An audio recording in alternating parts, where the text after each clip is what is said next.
आपको अहम खबर बता रहे हैं, पेपर लीक मामले में एसओजी का बड़ा एक्शन। अजमेर पहुंची है एसओजी की टीम और उप निरीक्षक भर्ती परीक्षा 2021 पेपर लीक से जुड़ा ये पूरा मामला रामूराम रायका और बाबूलाल कटारा को लेकर पहुंची है एसओजी की टीम।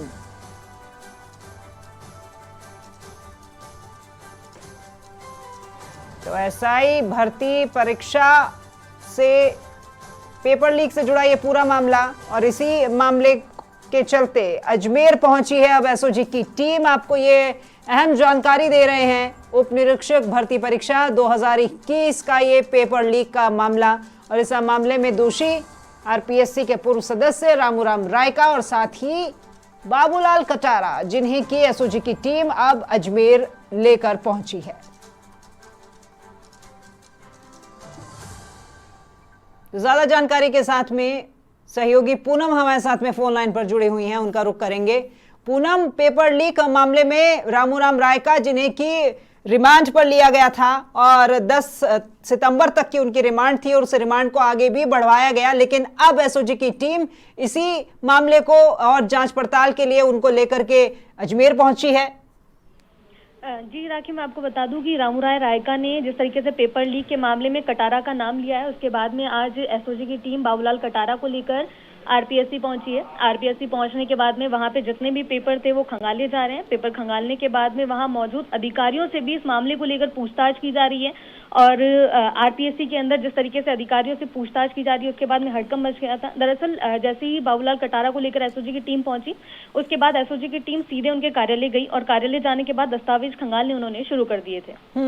पूनम, देखिए, पहले 6 दिन की रिमांड उनको मिली थी एसओजी को, लेकिन फिर बाद में रिक्वेस्ट की गई और 3 दिन की रिमांड और बढ़ा दी गई थी। इसी बीच ये तमाम जो है इन्वेस्टिगेशन एसओजी के द्वारा जारी और अब चूंकि आरपीएससी के ऑफिस पहुंच चुकी हैं, तो सिर्फ हम ये भी मान सकते हैं कि यहाँ पर ये 2 ही सदस्य नहीं, ऐसे और भी लोग जो कि उस वक्त लिप्त रहे होंगे प्रकरण में, उनके भी नाम अब आगे आ सकते हैं सामने। हाँ, इसीलिए टीम वहां पर पहुंची और टीम पहुंचने के साथ ही वहां जितने भी अफसर और कार्मिक भी मौजूद हैं, उनके साथ भी उसी सख्ती के साथ में पूछताछ की जा रही है ताकि शायद इस मामले को लेकर और भी बड़े खुलासे हो सके। चलिए, ठीक है पूनम, शुक्रिया आपका हमारे साथ में जुड़ने के लिए।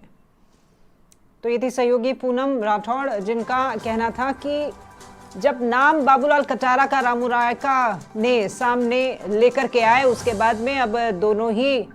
पूर्व सदस्यों को लेकर के अजमेर पहुंच चुकी आरपीएससी पहुंची है एसओजी की टीम और यहां पर उनके कार्यालय के तमाम दस्तावेज जो हैं वो खंगाले जा रहे हैं। साथ ही साथ वहां उपस्थित जो अधिकारी हैं उनसे भी पूछताछ की जा रही है। तो निश्चित रूप से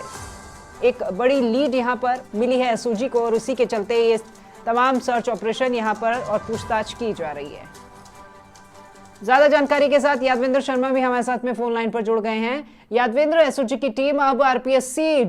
अजमेर पहुंच चुकी है रायका और कटारा को लेकर के और यहां पर अब दस्तावेज खंगाले जा रहे हैं। देखिए राखी, मैं आपको बता दूं कि आरपीएससी में जो है रामूराम रायका जो कि आरपीएससी के पूर्व मेंबर रहे हैं और इसके अलावा बाबूलाल कटारा दोनों रहे हैं, क्योंकि रामूराम रायका ने जो है पेपर जो था वो बाबूलाल कटारा से लिया था और 10 लाख रुपए में पूरे पेपर का सौदा हुआ था। इस घटनाक्रम के बाद में जो बेटी जो थे, देवेश और उसकी जो बेटी जो थी शोभा, उसने पेपर दिया था, परीक्षा पास की थी। बेटी ने 5वीं रैंक हासिल की थी और बेटे ने 40वीं रैंक हासिल की थी। तो पूरा घटनाक्रम जो था वो आरपीएससी से रचा गया था और इसी के चलते नक्शा मौका तैयार करने को और इसके अलावा अन्य लोगों की भूमिका को लेकर के जांच पड़ताल करने के लिए रामूराम रायका को साथ में बाबूलाल कटारा को लेकर के जो है एसओजी की टीम पहुंची और यहाँ पर अन्य सदस्यों के साथ में जो क्रॉस क्वेश्चन जो है वो कराए जाएंगे, आमने सामने बैठा करके आपसे पूछताछ कराई जाएगी और कुछ मेजर एविडेंस जो है उनको नक्शा मौका तैयार करके जुटाने। तो ऐसे में आरपीएससी जो है वो एसओजी की टीम पहुंची है। फिलहाल अब यहाँ पर जो है कुछ डॉक्यूमेंट जो है वो आरपीएससी से जो है रामूराम रायका के सिग्नेचर किए कुछ डॉक्यूमेंट जो है बाबूलाल कटारा से सिग्नेचर किए डॉक्यूमेंट जो है वो एसओजी की टीम ने यहाँ से बरामद किए और इनको डॉक्यूमेंटों को बरामद करने के बाद अब जो है एसओजी मुख्यालय लेकर के जब उनको लाया जाएगा और उसके बाद सभी चीजों को वेरीफाई करते हुए उसके खिलाफ मेजर एविडेंस जो है वो राखी जुटाए जाएंगे। देखिए, आज 9 तारीख हुई है यादवेंद्र, कल 10 तारीख तक की रिमांड मिली हुई है यहाँ पे रामूराम रायका के लिए और इसी बीच में ये इतनी बड़ी लीड और भी आगे जो नाम है वो निकल कर सामने आ सकते हैं। निश्चित तौर पे और भी लोगों की भूमिका कितनी रही है उन सबसे भी यहाँ पर पूछताछ की जाएगी, और आरपीएससी के जो और भी जो मेंबर हैं उनसे भी यहाँ पर पूछताछ की जानी है कि इन लोगों की भागीदारी कहाँ तक रही थी और किन किन डॉक्यूमेंट्स पे इनके सिग्नेचर थे। और इसके अलावा जो इंटरव्यू जो लिया था उस इंटरव्यू में भी बताया जा रहा है कि रामूराम रायका ने 35 अंक जो है अपनी बेटी को दिलवाए थे, जिसके चलते उन्होंने 5 अंक जो है वो इसकी बेटी ने हासिल की थी। लेकिन अन्य लोगों की भूमिका को लेकर के अब जब यहाँ पर पूछताछ की जा रही है, अगर उसमें कोई ऐसा एविडेंस नजर आता है तो निश्चित तौर पे अन्य लोगों की गिरफ्तारी भी इस पूरे प्रकरण में संभव है। हालांकि माना जा रहा है कि इन दोनों की गिरफ्तारी के बाद आरपीएससी के अन्य सदस्यों के ऊपर भी सवालिया निशान खड़े हो रहे हैं। ऐसे में जो एसओजी की जो टीम है 10 तारीख तक जब ये रिमांड पर है तो उन एविडेंसों को जुटाना उनके लिए बड़ा चैलेंजिंग है, जिसमें इनके खिलाफ कोर्ट में ताकि एक अच्छी चार्जशीट जो पेश की जा सके। तो ऐसे में ये सभी एविडेंस जो है वो आरपीएससी से यहाँ से जुटाने के लिए एसओजी की जो टीम है वो इन दोनों आरोपियों को लेकर के गए।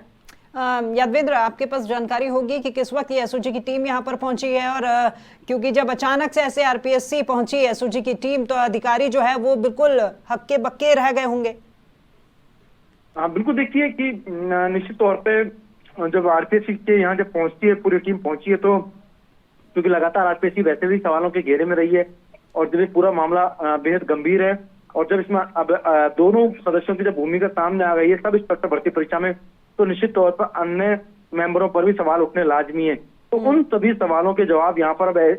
एसओजी की टीम किस तरह उठाती है वो देखने वाली बात होगी। बिल्कुल, शुक्रिया यादवेंद्र आपका इस तमाम जानकारी के लिए।